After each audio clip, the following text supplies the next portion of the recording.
Bienvenidos a Enemigos Íntimos, donde exploramos las rivalidades más icónicas de la historia. Hoy hablaremos de dos grandes líderes romanos, Julio César y Pompeyo, dos de los generales romanos más importantes de su tiempo. A pesar de haber sido amigos y aliados, terminaron convirtiéndose en acérrimos enemigos.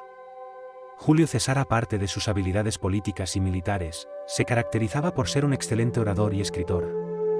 Entre otras cosas, llegó a redactar un tratado de astronomía, otro de religión republicana romana y un estudio sobre el latín.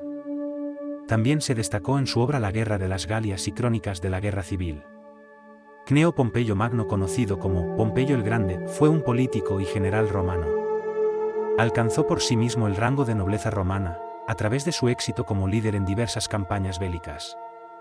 Batalló victorioso en Hispania, Jerusalén, Macedonia, Pelusio, Egipto. Ayudó a Craso a sofocar la revuelta de los esclavos que estaban liderados por Espartaco.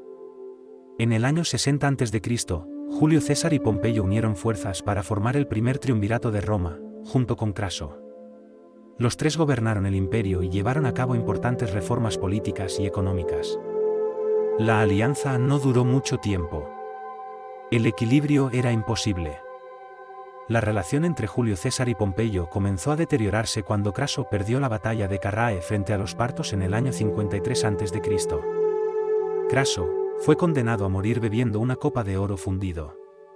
Sin el tercer miembro del triunvirato, la tensión entre los dos líderes restantes aumentó. Las ambiciones personales de cada uno, así como sus diferencias ideológicas y políticas, contribuyeron a la ruptura de su alianza. La rivalidad entre Julio César y Pompeyo culminó en una de las guerras civiles más sangrientas de la historia de Roma. César, que había sido nombrado gobernador de la Galia por un periodo de 5 años, regresó a Roma con sus legiones. Pero Pompeyo temía su poder y prestigio, por lo que instó al Senado a retirar el mando de César y ordenarle que disolviera su ejército. Sin embargo, César se negó a obedecer y cruzó el río Rubicón en el año 49 a.C. Desafió al Senado y declaró la guerra a Pompeyo y sus seguidores. En los siguientes años, César y Pompeyo lideraron sus respectivas facciones en una serie de batallas decisivas. La campaña en Hispania fue muy significativa ya que era donde se encontraba la gran mayoría de las tropas de Pompeyo. Conocedor de la calidad del ejército de César, era partidario de una estrategia de desgaste. Pero los senadores le presionaron para enfrentarse en una batalla campal en agosto del 48 a.C. en Farsalia. Y aunque la ventaja numérica era favorable a Pompeyo, sus errores le dieron la victoria decisiva a César. Esa derrota significó el ocaso de la República. Pompeyo huyó a Egipto con la intención de pedir ayuda al faraón Ptolomeo XIII. Este se encontraba en guerra con su hermana y esposa Cleopatra. A su llegada, Pompeyo fue asesinado por orden del mismo faraón, quien esperaba ganarse el favor de Julio César. Cuando éste llegó a Egipto y descubrió el asesinato de Pompeyo, quedó devastado y lloró la pérdida de su viejo amigo y rival. No dudó en castigar duramente a los asesinos y conspiradores. Y ya que pasaba por ahí, aprovechó el tiempo y tuvo un romance con Cleopatra, la última faraona. Tras la muerte de Pompeyo, César se convirtió en el dueño absoluto de la República Romana y del mundo mediterráneo. Se había cumplido el sueño de su juventud. La totalidad del poder, dentro del marco legal de la República.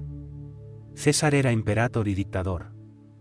En el año 44 a.C., fue asesinado por un grupo de senadores que tenían miedo a su creciente poder. En los famosos idus de marzo, César solo pudo decir: «Tú también, hijo mío», mientras recibía 23 puñaladas.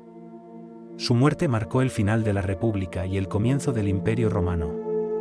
La rivalidad entre Julio César y Pompeyo fue una de las más intensas y duraderas de la historia romana.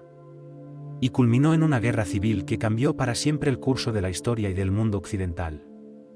Para el recuerdo, lo que dijo Julio César cuando cruzó el Rubicón: «Alea iacta est», la suerte está echada. Una frase que se ha convertido en sinónimo de la toma de decisiones audaces y arriesgadas. Y hasta aquí nuestro vídeo sobre Julio César y Pompeyo. Dos grandes líderes romanos que pasaron de ser amigos y aliados a enemigos irreconciliables. No te pierdas nuestros próximos vídeos, donde exploraremos otras rivalidades icónicas de la historia. Gracias por vernos y no te olvides suscribirte y dejar tu opinión en los comentarios.